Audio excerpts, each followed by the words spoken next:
प्रधानमंत्री ने मन की बात में साझा किए विचार, विविध प्रेरणादायक पहलू से देशवासियों को कराया अवगत।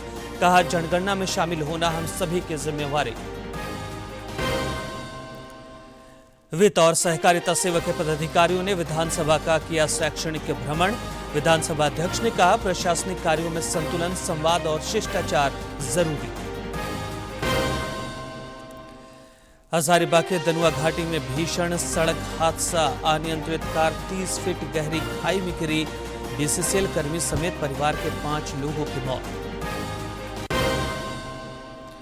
और Jharkhand state sub junior cadet एवं जूनियर कराटे चैंपियनशिप का आज दूसरा दिन। सब जूनियर वर्ग की स्पर्धा में 400 से अधिक खिलाड़ी हो रहे हैं शामिल।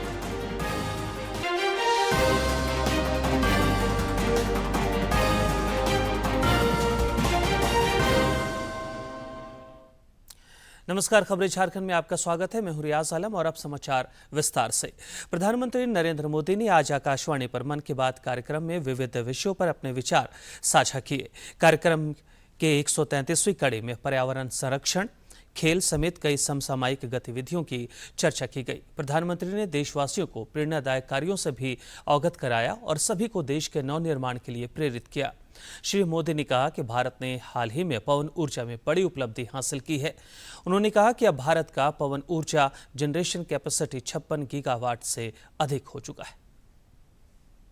मेरे प्यारे देशवासियों, मन की बात में आज मैं एक ऐसी शक्ति की बात करना चाहता हूं जो अदृश्य है, लेकिन जिसके बिना हमारा जीवन एक पल भी न चले। यही ताकत भारत को आगे बढ़ा रही है। यह हमारी पवन शक्ति है। हमारे प्राचीन ग्रंथों में कहा गया है, वायुर्वा इति व्यष्टि, वायुर्वै समष्टिः, अर्थात वायु सिर्फ एक तत्व नहीं है, यह जीवन की ऊर्जा है, यह समष्टि की शक्ति है। साथियों, आज यही पवन शक्ति भारत के विकास की नई कहानी लिख रही है। भारत ने हाल ही में पवन ऊर्जा यानी विंड एनर्जी में बड़ी उपलब्धि हासिल की है।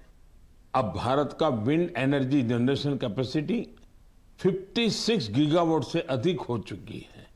पिछले एक साल में ही करीब 6 गीगावाट नई क्षमता जुड़ी है। विंड एनर्जी में भारत तेजी से आगे बढ़ रहा है और दुनिया भी हमारी तरफ देख रही है। साथियों, आज भारत विंड एनर्जी कैपेसिटी में दुनिया में 4थे स्थान पर है। यह हमारे इंजीनियरों की मेहनत है, यह हमारे युवाओं का परिश्रम है, यह देश की सामूहिक इच्छा शक्ति का प्रतीक है। साथियों, गुजरात, तमिलनाडु, महाराष्ट्र, राजस्थान, देश के अनेक राज्य इस सेक्टर में अपना परचम लहरा रहे हैं। गुजरात के कच्छ, पाटन, बनासकांठा जैसे क्षेत्र जहां पहले सिर्फ रेगिस्तान नजर आता था, आज वहां बड़े रिन्यूएबल एनर्जी पार्क बन रहे हैं। इसका लाभ युवाओं को मिल रहा है, नए अवसर बन रहे हैं, नई स्किल विकसित हो रही है, रोजगार के नए रास्ते खुल रहे हैं। साथियों, भारत के विकास के लिए सौर और पवन ऊर्जा जरूरी है। ये सिर्फ पर्यावरण की बात नहीं है, ये हमारे भविष्य की सुरक्षा है। इसमें हम सबकी भूमिका है। हमें बिजली बचानी है, हमें स्वच्छ ऊर्जा, क्लीन एनर्जी अपनानी है। देश में हर स्तर पर ऐसे प्रयास जरूरी हैं, क्योंकि इन्हीं से बड़ा बदलाव आता है। प्रधानमंत्री ने मन की बात कार्यक्रम में कहा कि देश की जनगणना सिर्फ सरकारी काम नहीं, बल्कि यह हम सब की जिम्मेदारी है। उन्होंने कहा कि हम सब मिलकर जनगणना की प्रक्रिया में भाग लें और जनगणना 2027 को सफल बनाएं। प्रधानमंत्री नरेंद्र मोदी ने मन की बात कार्यक्रम में देश में चल रहे जनगणना अभियान के बारे में बात की और कहा कि यह बहुत जरूरी है कि देश के हर नागरिक को जनगणना अभियान के बारे में जानकारी हो और वो इस अभियान में अपनी भागीदारी सुनिश्चित करे। पीएम मोदी ने बताया कि जनगणना की जानकारी सुरक्षित, गोपनीय रखी जाती है, साथ ही डिजिटल रूप से सुरक्षित होती है। प्रधानमंत्री ने सभी देशवासियों से मिलकर इस प्रक्रिया में भाग लेने और जनगणना 2027 को सफल बनाने की अपील की। जनगणना 2027 को डिजिटल बनाया गया है। सारी जानकारी सीधे डिजिटल माध्यम में दर्ज हो रही है। घर घर जाने वाले कर्मचारियों के पास मोबाइल ऐप है। वे आपसे बात करके उसी में जानकारी दर्ज करेंगे। साथियों, इस बार जनगणना में आपकी भागीदारी भी आसान बनाई गई है। गणना कर्मचारी द्वारा घरों के सूचीकरण का कार्य भी शुरू कर दिया गया है। अब तक लगभग 1,20,00,000 परिवारों का मकान सूचीकरण का कार्य पूरा भी हो चुका है। पीएम मोदी ने टेक्नोलॉजी के बदलते दौर में आज की जीवन शैली पर बात की। पीएम मोदी ने कहा कि तेजी से बदलते हुए इस समय में टेक्नोलॉजी हमारी जिंदगी का बहुत बड़ा हिस्सा बन गई है। साथियों, कुछ दिन पहले ही नेशनल आर्काइव्स ऑफ इंडिया ने एक विशेष पोर्टल पर एक अनोखा डेटाबेस शेयर किया है। इस संस्था ने 20 करोड़ से भी ज्यादा अमूल्य दस्तावेजों को डिजिटाइज कर सार्वजनिक किया है। यहां आपको 8वीं शताब्दी का एक रोचक ग्रंथ श्री भुवालय भी देखने को मिलेगा। मैं आप सभी से आग्रह करता हूं कि आप www.abhilekpatal.in को जरूर विजिट करें। यह आपको अपने इतिहास का अद्भुत अनुभव देगा। पीएम मोदी ने कार्यक्रम में फ्रांस के बोर्डो में यूरोपियन गर्ल्स मैथमेटिकल ओलंपियाड का आयोजन का भी जिक्र किया। पीएम मोदी ने इस प्रतियोगिता में भारत की बेटियों की शानदार प्रदर्शन की खूब तारीफ की। हमारी बेटियों ने अब तक का सबसे बेहतरीन प्रदर्शन किया। मुझे इस प्रतिभाशाली टीम पर बहुत गर्व है। इसमें मुंबई की श्रेया मुंदड़ा, तिरुवनंतपुरम की संजना चाको, चेन्नई की शिवानी भरत कुमार और कोलकाता की श्रीमोई बेरा शामिल थी। इसमें हमारी टीम विश्व में 6ठे स्थान पर रही। श्रेया ने गोल्ड मेडल जीतकर इतिहास रच दिया। संजना ने सिल्वर तो शिवानी ने ब्रॉन्ज मेडल अपने नाम किया। भारत में ओलंपियाड के लिए छात्रों की चयन की प्रक्रिया बहुत ही कठिन होती है। हर वर्ष देश भर की करीब 6 लाख स्टूडेंट्स इस मैथमेटिकल ओलंपियाड प्रोग्राम में हिस्सा लेती हैं। समय के साथ यह संख्या लगातार बढ़ रही है। देश की बेटियों के बीच ओलंपियाड का यह कल्चर तेजी से लोकप्रिय हो रहा है। Bureau report, DD news. राज्य में भी कई स्थानों पर लोगों ने सामूहिक और व्यक्तिगत रूप से प्रधानमंत्री के लोकप्रिय मन की बात कार्यक्रम को देखा और सुना। रांची स्थित प्रदेश भाजपा कार्यालय में केंद्रीय मंत्री अन्नपूर्णा देवी, नेता प्रतिपक्ष बाबूलाल मरांडी और प्रदेश अध्यक्ष आदित्य प्रसाद साहू समेत पार्टी के कई वरीय पदाधिकारियों ने कार्यकर्ताओं के साथ इस कार्यक्रम को सुना और प्रधानमंत्री के विचारों को प्रेरणादायक बताया। लद्दाख में जन्मे द्रकोची गुआज घाटी में बना स्तूप लोगों को शांति का अनुभव कराता है। वाकई यह देखकर गर्व होता है। भारत की प्राण है। साथियों, बौद्ध परंपरा हमें प्रकृति से जुड़ना भी सिखाती है। केंद्र सरकार ने नीति आयोग का पुनर्गठन कर दिया है। प्रमुख अर्थशास्त्री अशोक कुमार लाहिड़ी को आयोग का उपाध्यक्ष नियुक्त किया गया है। बाद में श्री लाहिड़ी ने प्रधानमंत्री नरेंद्र मोदी से मुलाकात कर उनका आभार जताया।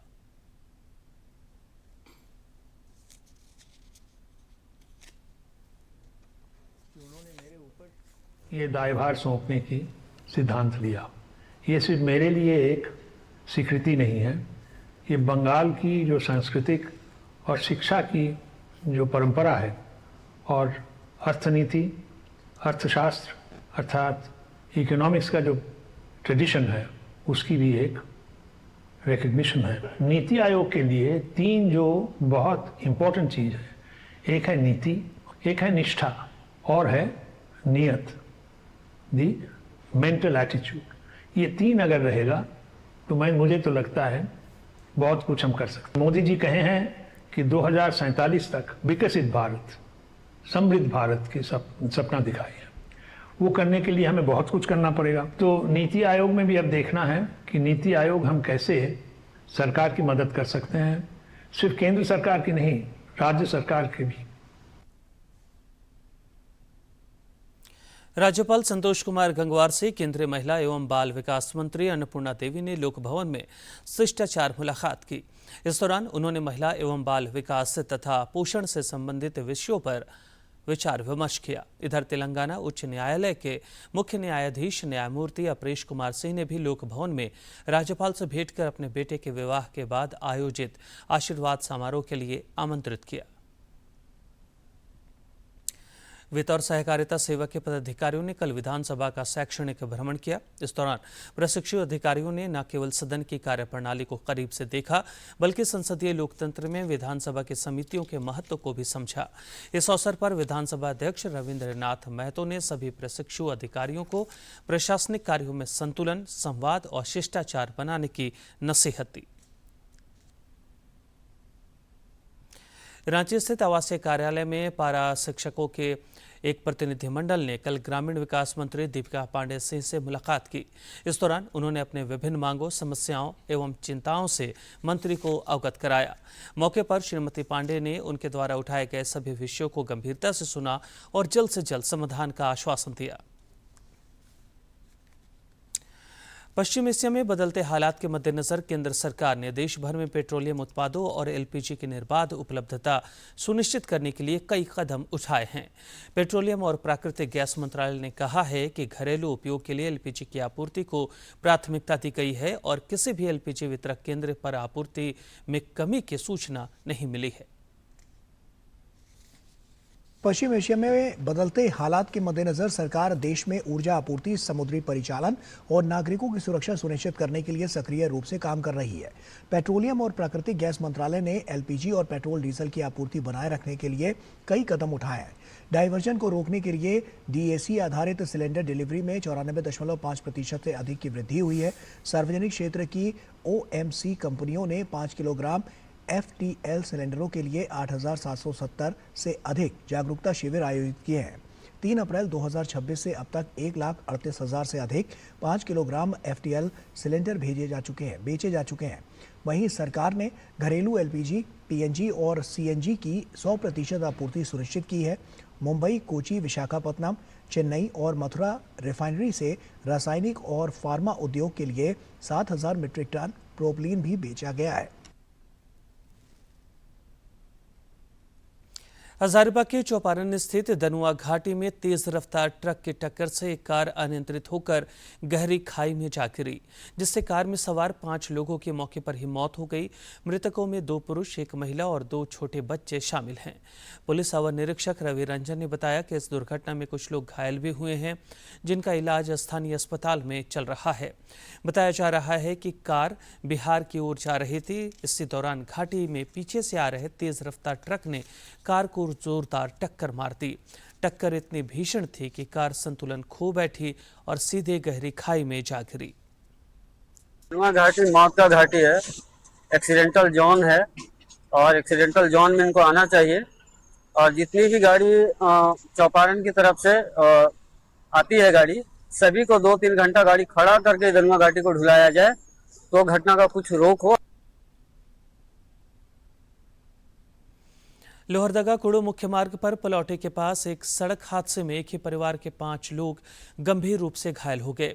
सभी लोग एक समारोह में शामिल होकर रांची लौट रहे थे। बताया जा रहा है कि कार अनियंत्रित होकर पहले एक साइकिल को टक्कर मारती है और उसके बाद एक पेड़ से जा टकराई। स्थानीय लोगों की मदद से सभी घायलों को कुड़ू अस्पताल ले जाया गया, जहां से उन्हें बेहतर इलाज के लिए रिम्स रेफर कर दिया गया।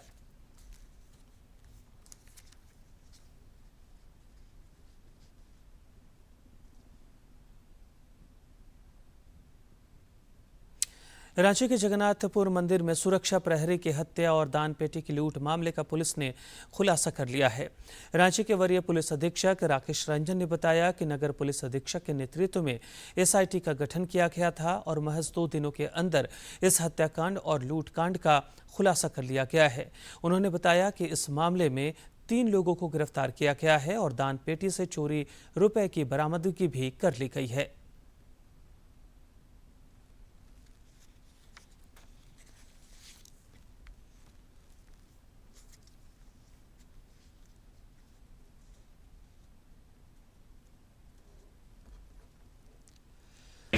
हमने सभी ने एक तरीके से संयुक्त रूप से एक अभियान चलाकर कांड का अनुसंधान जो उन्होंने प्रारंभ किया। कुछ क्लूज हम लोगों को सीसीटीवी फुटेज से उनसे मिले, कुछ हम लोगों को तकनीकी शाखा के द्वारा उपलब्ध कराए गए और कुछ ह्यूमन इनपुट्स भी हम लोगों ने जो नजर किए। और इस सब के परिणाम स्वरूप हम लोगों ने कुछ लोगों को डिटेन करने के बाद जब उन लोगों ने उनसे पूछताछ में उन्होंने घटना में अपनी संलिप्तता स्वीकार की और उसके उपरांत घटना में शामिल, हत्या में शामिल और चोरी में शामिल कुल 3 लोगों को हम लोगों ने गिरफ्तार किया। गिरफ्तारी के साथ साथ हमने जिस पत्थर से पूछकर सुरक्षा गार्ड की हत्या की गई थी उस पत्थर को ही बरामद किया। उसके साथ ही साथ जिन छड़ का उपयोग दान पेटियों को लगे ताले को तोड़ने में किया गया था उसको भी हम लोगों ने बरामद किया है। और साथ में चोरी किए गए जो रकम थे, कुछ रकम लगभग 3 लाख के आसपास जो रकम चोरी हुई थी, तो 3 लाख कुछ रुपये हम लोगों ने रिकवर किए। साहिबगंज जिले में गन्ना विकास योजना के तहत कृषि कार्य को सुगम बनाने और उत्पादन को बढ़ावा देने के उद्देश्य से किसानों के बीच कृषि उपकरणों का वितरण किया गया। साहिबगंज जिले में किसानों को आधुनिक तकनीक से खेती करने के लिए जिला प्रशासन और कृषि विभाग ने pump set, sprayer, power weeder आदि कई उपकरणों का वितरण किया है। गन्ना विकास जिला उद्यान के सहायक निदेशक अमितेश रंजन ने बताया कि इनके प्रयोग से समय और लागत में कमी आएगी और फसलों की पैदावार पर सकारात्मक असर पड़ेगा। उन्होंने बताया कि जिले के 50 किसानों को आधुनिक प्रशिक्षण के लिए लखनऊ भेजा गया है ताकि प्रशिक्षण पाकर वे गन्ना की खेती को बढ़ावा दे सकें। किसानों को गन्ना की खेती को बढ़ावा करने में मदद मिलेगा और ये सब्सिडी के तहत दिया जा रहा है, जिसमें कि पंप सेट में 90% अनुदान पे किसानों को दिया जा रहा है। पावर वीडर और पावर नैपसेक स्प्रेयर में 80% अनुदान पे दिया जा रहा है। इसके अलावा कुल 50 किसानों को हम लोग लखनऊ, जो हमारा कृषि गन्ना अनुसंधान केंद्र है, वहाँ पे किसानों को ले जाया गया था और वहाँ पे गन्ना से संबंधित तमाम जो नवीनतम तकनीक है उनके बारे में उनको बताया गया था। वहीं यंत्रों को पाकर गन्ना किसान भी काफी खुश है। उन्होंने कहा कि इनसे खरपतवार और बीमारी से फसलों को बचाने में लाभ मिलेगा। हम लोग गन्ना के लिए खेती करेंगे और गन्ना उपजाएंगे। इसको हम लोग खरपतवार के लिए भी हटाएंगे और पहले से भी कर रहे हैं, अब भी करेंगे। इसके हम लोग सरकार का धन्यवाद देता हूं, हम लोग को मिला है और इससे हम लोग ज़्यादा पैदावार लेंगे। वहीं कुछ अन्य किसानों ने भी अपनी खुशी जाहिर करते हुए बताया कि आज भी कई किसानों के घर खेती बाड़ी से ही चलते हैं। ऐसे में नकदी फसल गन्ना के उत्पादन में बढ़ोतरी से किसानों की आमदनी बढ़ेगी। इससे हम खेती करने के लिए हमको सरकार दे रही है। पहले से खेती करते थे तो थोड़ा पैसा खर्चा होता था, अब भी कम पैसा खर्चा होगा, इसलिए हम अपने से कर लेंगे। इसके लिए हमको सरकार से धन्यवाद। खरपतवार में और मिट्टी ढीला करने में और हम लोग को इससे दे रहे थे और बहुत बहुत सरकार को धन्यवाद। जिले में गन्ना की खेती को बढ़ावा देने के लिए किसानों को समय समय पर प्रशिक्षण यंत्र वितरण का कार्य किया जाता है। इन यंत्रों का उपयोग न केवल गन्ना बल्कि मकई, ज्वार और बाजरा जैसे फसलों के उत्पादन में भी किया जा सकता है। साहिबगंज से आनंद कुमार ओझा की रिपोर्ट। अब देखते हैं जिलों से जुड़ी कुछ अहम खबरें फटाफट अंदाज में।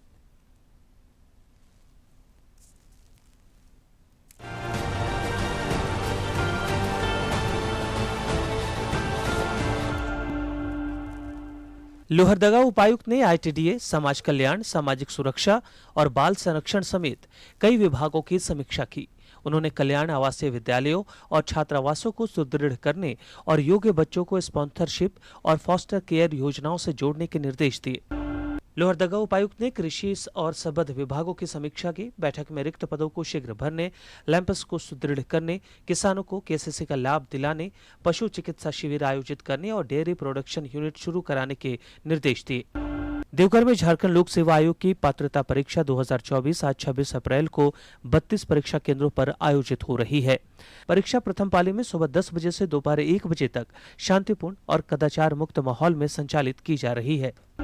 पलामू में अधिकारियों ने सतवरवा स्वास्थ्य उपकेंद्र का निरीक्षण किया और वहां की व्यवस्थाओं का जायजा लिया। इस दौरान स्वास्थ्य सेवाओं की स्थिति पर समीक्षा की गई। साथ ही मौके पर ही अपना शुगर जांच भी कराया गया। पलामू के सतवरवा प्रखंड का औचक निरीक्षण किया गया। कार्यप्रणाली और उपस्थिति की समीक्षा में कमियां मिलने पर अधिकारियों को सख्त निर्देश दिए गए। स्पष्ट कहा गया कि कार्यशैली सुधारे वरना कार्रवाई होगी। आमजन की परेशानी बर्दाश्त नहीं होगी। धनबाद सदर अस्पताल में कायाकल्प असेसमेंट के तहत रांची से आई टीम ने निरीक्षण किया। सभी विभागों की गुणवत्ता जांचकर सुधार के लिए रिपोर्ट भेजने की बात कही गई। अस्पताल को पीपीपी मोड पर 100 से बढ़ाकर 420 बेड विकसित करने की योजना पर भी चर्चा हुई। धनबाद जिला प्रशासन ने भीषण गर्मी और हीट वेव को देखते हुए नागरिकों से सावधानी बरतने की अपील की है। दोपहर में अनावश्यक बाहर ना निकले, पर्याप्त पानी पिए और लू से बचाव करें। आपात स्थिति में नजदीकी स्वास्थ्य केंद्र से संपर्क करने और निर्देशों का पालन करने को कहा गया है।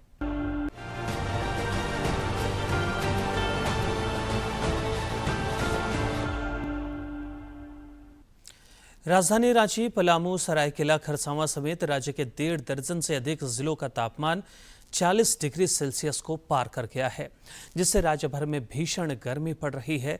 पिछले 24 घंटे के दौरान पलामू का अधिकतम तापमान 44.6, चाईबासा का 42.4 और रांची का तापमान 40.8 डिग्री सेल्सियस रिकॉर्ड किया गया।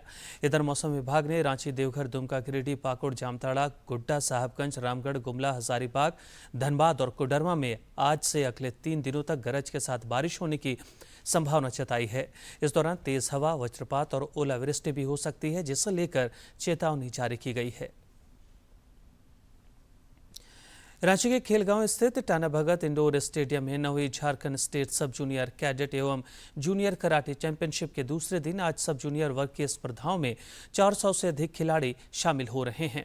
इससे पहले कल प्रतियोगिता का उद्घाटन स्पोर्ट्स अथॉरिटी ऑफ झारखंड के उप निदेशक राजेश कुमार ने किया और कहा कि ऐसे आयोजन से खिलाड़ियों को अपनी प्रतिभा दिखाने और राष्ट्रीय स्तर तक पहुंचने का अवसर प्रदान होता है। प्रतियोगिता के पहले दिन विभिन्न वर्गों में कई खिलाड़ियों ने पदक जीते। खेल जगत की महत्वपूर्ण खबरों को देखते हैं फटाफट अंदाज में।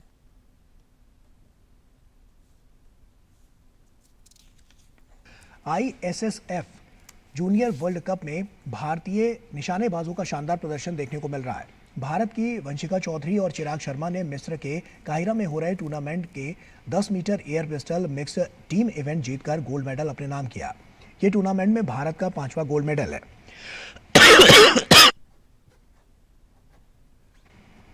और वहीं भारतीय टीम टूर्नामेंट में मेडल टैली में पहले स्थान पर बनी हुई है। वहीं प्रतियोगिता में हिस्सा ले रहे मोहिनी सिंह और हिमांशु राणा की दूसरी भारतीय जोड़ी ने 4 टीमों के फाइनल में ब्रॉन्ज मेडल जीता।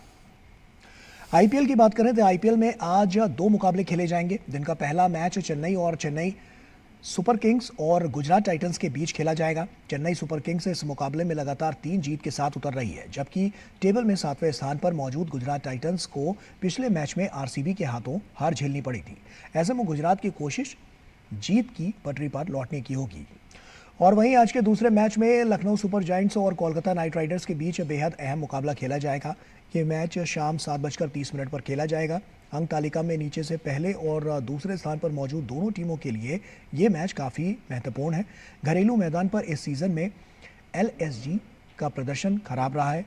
ऐसे में लखनऊ की नज़र अपनी गलतियों में सुधार के साथ जीत पर होगी। वर्तमान जीवन शैली और बढ़ते खान पान के कारण फैटी लीवर की समस्या दिनों दिन बढ़ रही है। फैटी लीवर को साइलेंट किलर भी कहा जाता है। गैस्ट्रोलॉजिस्ट ब्रिगेडियर डॉक्टर आलोक चंद्र ने कहा कि जो लोग मोटापे के शिकार हैं और जिन्हें डायबिटीज़ है, उनमें फैटी लीवर एक आम समस्या बन गई है, जिसे नज़रअंदाज नहीं किया जाना चाहिए। आज के दिन में एक आम समस्या बनती जा रही है, खासकर उन लोगों में जो मोटापे का शिकार हों, शुगर के मरीज हों या लंबे समय से किसी अन्य बीमारी की वजह से दवाई लेते हैं। फैटी लिवर को अगर आम भाषा में कहें तो लिवर के सेल्स में चर्बी जम जाना। ये चर्बी धीरे धीरे लिवर के जो कोशिकाएं हैं, सेल्स हैं, उनको नुकसान पहुंचाती है और लिवर के काम में बाधा डालती है। फैटी लिवर अगर लंबे समय तक इलाज नहीं किया गया तो ये सिरोसिस या लिवर कैंसर में भी बदल सकता है। खास बात जानने की ये है कि फैटी लिवर की बाहर से मरीज़ को कोई दिक्कत नहीं होती है। ऐसे मरीज़ों को समय समय पर अपना जांच कराना चाहिए। इन जांचों में खासकर लिवर फंक्शन टेस्ट, जो कि एक खून जांच है, अल्ट्रासाउंड जिसमें फैटी लिवर का पता चलता है, और फाइब्रोस्कैन जो कि एक अल्ट्रासाउंड की तरह का ही जांच है जो लिवर के अंदर फैट को मापती है। इन 3 जांचों से फैटी लिवर का पता चलता है और इन जांचों के साथ आप डॉक्टरी सलाह जरूर लें और अगर इलाज की ज़रूरत है तो वो ज़रूर करें। बट ख़ास बात ये है कि अपने रहन सहन, खान पान और जीवन शैली में बदलाव ज़रूर लाएं। और अब जानते हैं कि इन बातों के लिए इतिहास के पन्नों में आज का दिन खास है। 26 अप्रैल वर्ष 1920 में श्रीनिवास अयंगर रामानुजन का निधन हुआ। वे महान भारतीय गणितज्ञ थे। रामानुजन को आधुनिक काल के देश दुनिया के महान गणित विचारकों में गिना जाता है। वर्ष 1917 में उन्हें लंदन मैथमेटिकल सोसाइटी के लिए चुना गया, जिसके बाद उनकी ख्याति विश्व भर में फैल गई। उन्होंने महज 32 साल के जीवन काल में पूरी दुनिया को गणित के अनेक सूत्र और सिद्धांत दिए। हाल ही में उनके सूत्रों को क्रिस्टल विज्ञान में भी प्रयोग किया गया। रामानुजन के बनाए हुए ढेरों ऐसे थ्योरम्स हैं जो आज भी किसी पहेली से कम नहीं हैं। उनकी जयंती पर हर वर्ष राष्ट्रीय गणित दिवस मनाया जाता है। 26 अप्रैल वर्ष 1962 में पहली बार एक अमेरिकी अंतरिक्ष यान ने चांद की सतह को छुआ। अमेरिकी अंतरिक्ष रॉकेट रेंजर 4 का प्रक्षेपण 23 अप्रैल को केप कार्निवल से किया गया था। इस अभियान का उद्देश्य चांद की सतह के चित्र भेजना था, लेकिन प्रक्षेपण के 2 घंटे बाद ही अंतरिक्ष यान की बिजली आपूर्ति ठप हो गई थी। रेंजर 4 चांद की सतह पर तो उतरा, लेकिन तकनीकी समस्या के कारण चित्र नहीं भेज सका और दुर्घटनाग्रस्त हो गया। दूसरे खगोलीय पिंड तक पहुंचने वाला यह पहला अमेरिकी अंतरिक्ष यान था।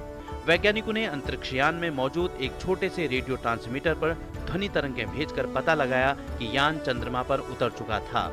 इससे पहले सोवियत संघ वर्ष 1959 में ही अपना अंतरिक्ष रॉकेट चंद्रमा की सतह पर उतारकर इतिहास रच चुका था।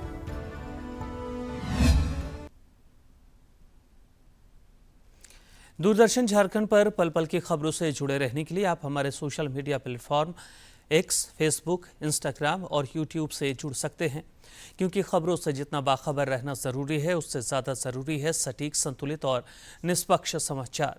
हमारा एक्स हैंडल है @DD news Jharkhand, Facebook page है DD न्यूज़ झारखंड और इंस्टाग्राम अकाउंट है DD न्यूज़ झारखंड। आप हमें YouTube channel Jharkhand DD news पर भी देख और सुन सकते हैं। और अंत में मुख्य समाचार।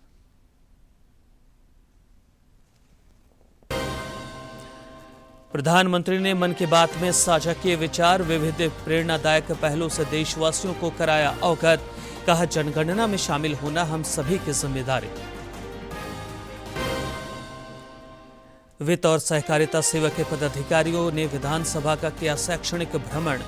विधानसभा अध्यक्ष ने कहा, प्रशासनिक कार्यों में संतुलन, संवाद और शिष्टाचार जरूरी। हजारीबाग के दनुआ घाटी में भीषण सड़क हादसा, अनियंत्रित कार 30 फीट गहरी खाई में गिरी। बीसीसीएल कर्मी समेत परिवार के 5 लोगों की मौत। और Jharkhand state sub junior cadet एवं जूनियर कराटे चैंपियनशिप का आज दूसरा दिन। सब जूनियर वर्ग की स्पर्धा में 400 से अधिक खिलाड़ी हो रहे हैं शामिल।